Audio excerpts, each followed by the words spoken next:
जन स्वराज की सरकार आएगी, पहला काम ये होगा कि ये फर्जी शराबबंदी के कानून को हटाया जाएगा। दूसरा काम ये होगा कि 60 साल से ज़्यादा उम्र के हर महिला पुरुष को 2000 रुपया मिलने लगेगा।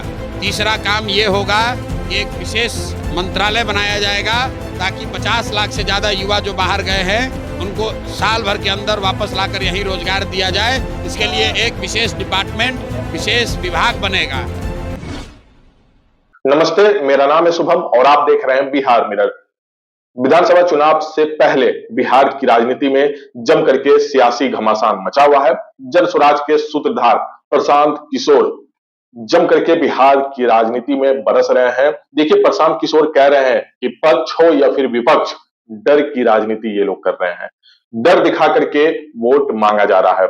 पक्ष के लोग लालू प्रसाद यादव का डर दिखा रहे हैं, आरजेडी का डर दिखा रहे हैं, जंगल राज का डर दिखा करके वोट मांग रहे हैं। तो वहीं दूसरी तरफ आरजेडी महागठबंधन के लोग मोदी और बीजेपी का डर दिखा करके वोट मांग रही है। एक तरफ देखिए कि पीएम मोदी को मंदिर के नाम पे वोट मिला तो उन्होंने मंदिर बना दिया। नीतीश कुमार को जातीय गणना के नाम पे वोट मिला तो उन्होंने जातीय जनगणना करा दिया। दूसरी तरफ प्रशांत किशोर ये कह रहे हैं, लेकिन बिहार में जो बेरोजगारी है, बिहार की जो मूलभूत समस्या है, उस पे कोई बात नहीं कर रहा है। एक तरफ लोगों को ये कहा जा रहा है कि अगर जंगल राज से बचना है, आरजेडी के राज से बचना है, तो आपको एनडीए के साथ होना होगा। दूसरी तरफ महागठबंधन की तरफ से खासतौर से आरजेडी ये कह रही है कि अगर आपको भाजपा से बचना है, नीतीश कुमार से बचना है, एनडीए से बचना है, तो आपको आरजेडी के साथ आना होगा। तो जो डर की राजनीति है, डर दिखा करके वोट लेने की जो राजनीति है, वो बिहार में चल रही है। प्रशांत किशोर ने कहा कि जो मूलभूत समस्या है, बेरोजगारी पे कोई बात नहीं कर रहा है। बिहार में किस तरह से फैक्ट्री आएगी, किस तरह से यहाँ के युवाओं को रोजगार मिलेगा, इस पे कोई बात नहीं की जा रही है। देखिए, प्रशांत किशोर अपने बिहार यात्रा के दौरान सुपौल के छातापुर पहुंचे थे। यहां उन्होंने कहा कि बिहार में शिक्षा और रोजगार को लेकर के पक्ष हो या फिर विपक्ष, इनके पास कोई विजन नहीं है। पलायन रोकने को लेकर इनके पास कोई विजन नहीं है। ऐसे में डरने के बजाय अपने बच्चों के बेहतर भविष्य के विषय में सोचकर वोट करने की हमारी जिम्मेदारी और भी अधिक बढ़ जाती है।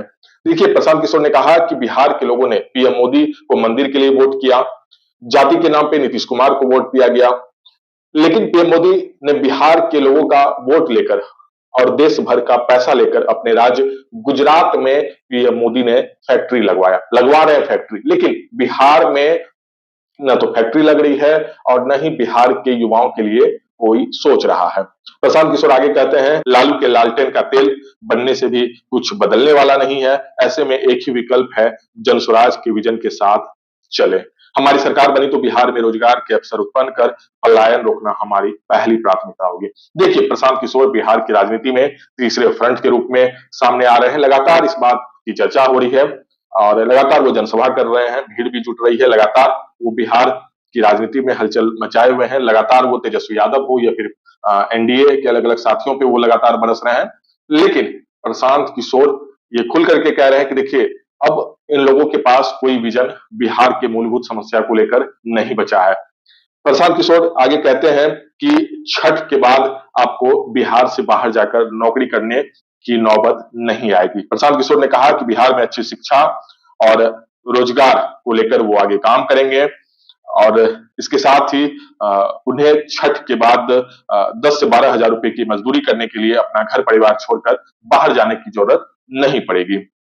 आगे प्रशांत किशोर ने कहा कि सरकारी स्कूलों में शिक्षा व्यवस्था को बर्बाद कर दिया गया है। इनमें सुधार की एक लंबी प्रक्रिया से गुजरना होगा, लेकिन जब तक सरकारी विद्यालय में सुधार नहीं हो जाएगा, तब तक अपने 15 साल से कम उम्र के बच्चों को निजी स्कूल में पढ़ाएं और उनकी फीस सरकार भरेगी, ताकि गरीब का बच्चा भी अंग्रेजी मीडियम स्कूल में पढ़ सके। तो देखिए, प्रशांत किशोर लगातार कई दावा कर रहे हैं, ऐलान कर रहे हैं, साथ ही साथ एक बड़ा आरोप भी लगा रहे हैं। प्रशांत किशोर कह रहे हैं कि न तो सत्ता के पास कोई विजन है और न ही विपक्ष के पास कोई विजन है। दोनों डर की राजनीति कर रहे हैं। बिहार के लोगों को डरा करके वोट मांगा जा रहा है। लेकिन जन स्वराज आएगी तो शिक्षा व्यवस्था को सुधारा जाएगा। एक लंबी प्रक्रिया है, लेकिन आपके बच्चे प्राइवेट स्कूल में पढ़ेंगे, उसका फीस सरकार भरेगी जब तक विद्यालय की स्थिति बेहतर नहीं होती। इसके साथ उन्होंने ये भी दावा किया कि सरकार आएगी तो छठ के बाद आपको 10 से 12 हजार रुपए की नौकरी के लिए गुजरात या फिर प्रदेश से बाहर नहीं जाना पड़ेगा।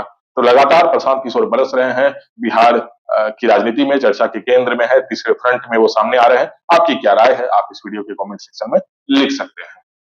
जन स्वराज की सरकार आएगी, पहला काम ये होगा कि ये फर्जी शराबबंदी के कानून को हटाया जाएगा। दूसरा काम ये होगा कि 60 साल से ज़्यादा उम्र के हर महिला पुरुष को 2000 रुपया मिलने लगेगा। तीसरा काम ये होगा कि एक विशेष मंत्रालय बनाया जाएगा ताकि 50 लाख से ज़्यादा युवा जो बाहर गए हैं उनको साल भर के अंदर वापस लाकर यहीं रोजगार दिया जाए। इसके लिए एक विशेष डिपार्टमेंट, विशेष विभाग बनेगा। और अंतिम बात, जितने लोग हैं जिनके बच्चे 15 साल से कम उम्र के हैं उनको ये सुविधा दे दी जाएगी कि अगर आपके इलाके में सरकारी स्कूल ठीक नहीं है तो आप अपने बच्चे को प्राइवेट में भेजिए और प्राइवेट स्कूल का खर्चा सीधे सरकार देगी।